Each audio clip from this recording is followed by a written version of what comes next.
Welcome back, dreamers, to the Theory Hub, where we discuss things that probably won't happen. But hey, at least it's fun, right? I'm Lander, and today's topic will be, is Dumbledore the true villain behind Voldemort? Let's dive right in and find out.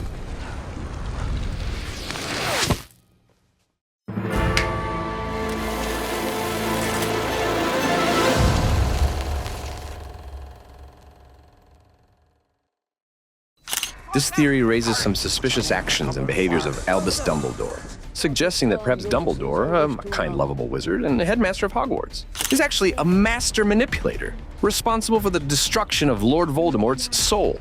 This theory claims that Dumbledore, just as he did with Harry, raised Voldemort as a pig for slaughter. First, I must say that there are dozens of theories out there suggesting Dumbledore has more hidden layers than we know. One of the main theories discusses the relationship between Dumbledore and Harry Potter.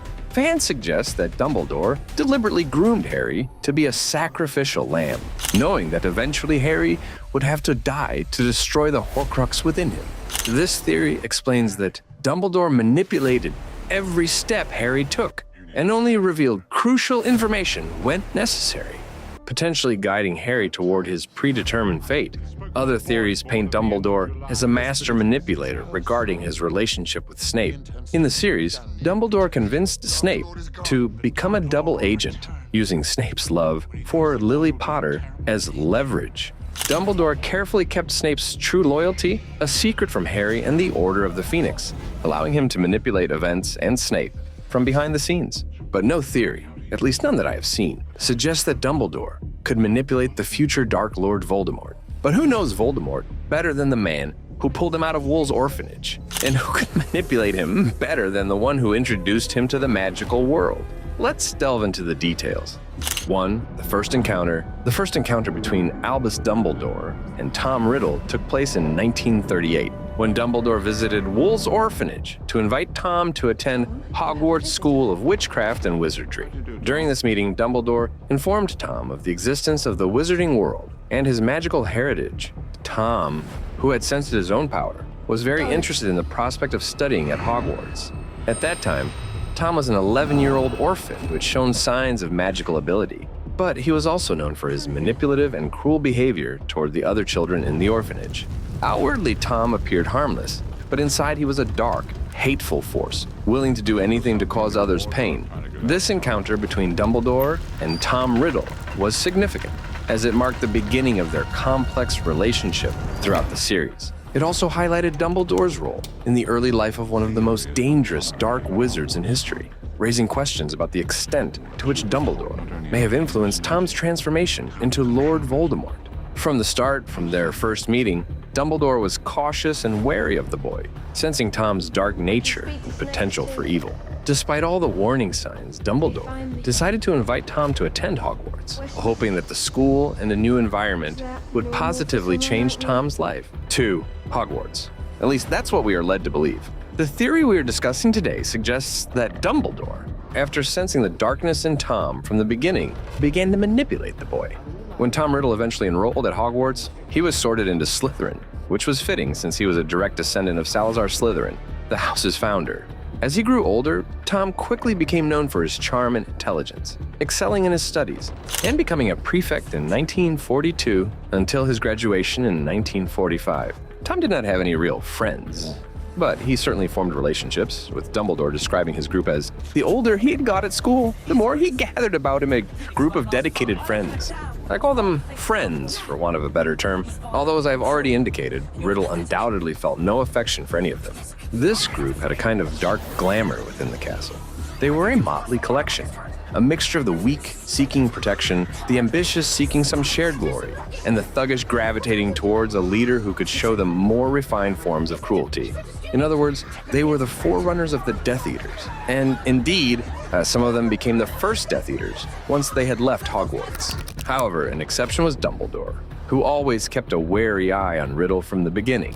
Tom may not have acted on his evil impulses as he did at the orphanage, but Dumbledore recognized the potential danger in Tom and remained vigilant. Just 4 years after Dumbledore invited Tom Riddle to Hogwarts, Riddle killed Myrtle Warren in the girls' bathroom on the first floor and created his first Horcrux. Tom, a student obsessed with gaining any form of power, spent many nights in the restricted section of the Hogwarts library, researching dark magic far beyond what was appropriate for a normal Hogwarts student. It was here that he began learning about Horcruxes, a dark magic that splits a part of the wizard's or witch's soul into an object to achieve immortality. But the restricted section did not have all the answers, which led Riddle to Horace Slughorn, the head of Slytherin House, and someone Voldemort trusted. With a bit of manipulation, Riddle got the exact answers he needed from Slughorn, completing the formula for creating Horcruxes. From that moment on, Voldemort's soul began its descent into darkness. From the day he created his first Horcrux, Voldemort began a cursed existence, fitting only for a dark and wicked wizard. But what Voldemort also unwittingly did in the process was seal his own fate, giving him a false sense of security with his immortality through the Horcruxes.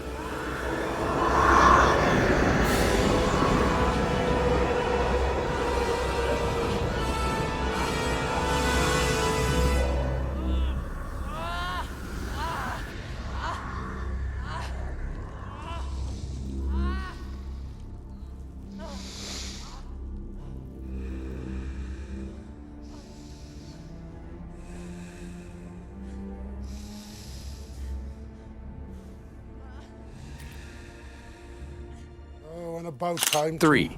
Dumbledore's motives. From the beginning, Dumbledore knew that Voldemort would one day become a threat for someone skilled at judging character. Dumbledore was one of the best, and who better to recognize a potential dark wizard than a former dark wizard? Dumbledore invited Tom Riddle to Hogwarts not to give him a magical education or set him on the right path, but to keep a close eye on him, ensuring that this dark boy did not roam the world, doing whatever he pleased.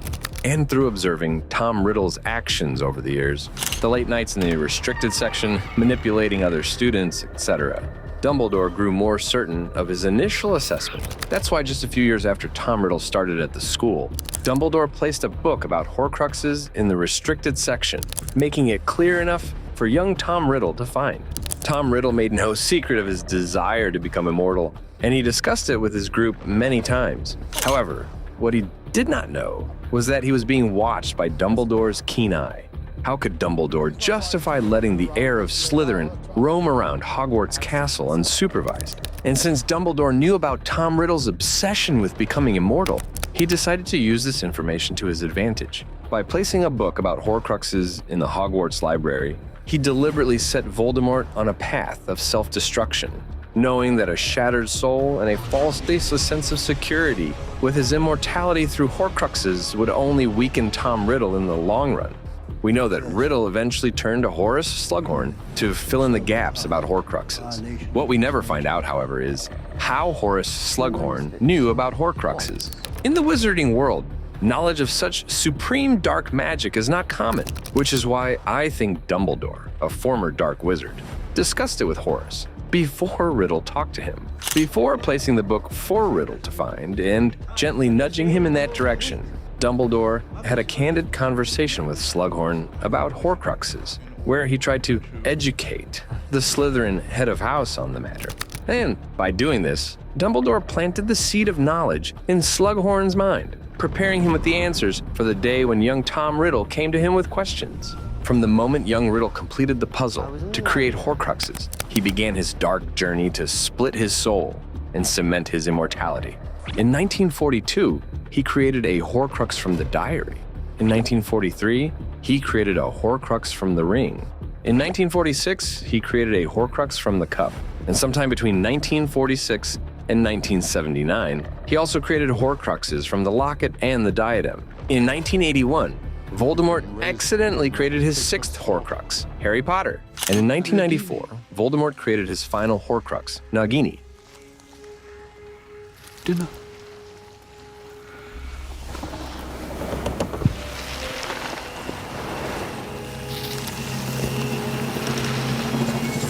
Each time Voldemort created a new Horcrux, he grew more confident in his attachment to the mortal world. From a young age, this boy wanted nothing more than to cling to life while having the power to end others' lives.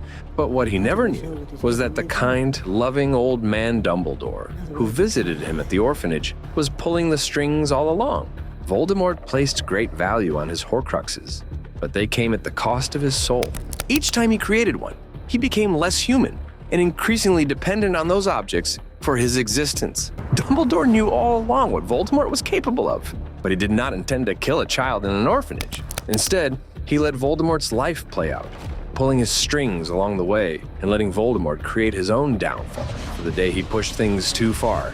In this way, Dumbledore was able to manipulate the most feared dark wizard who ever lived. So based on the above premises, we can conclude that on various occasions, Dumbledore himself has said that he cannot be trusted with power. And who better to assert his power over than a troubled dark wizard with little knowledge of the wizarding world?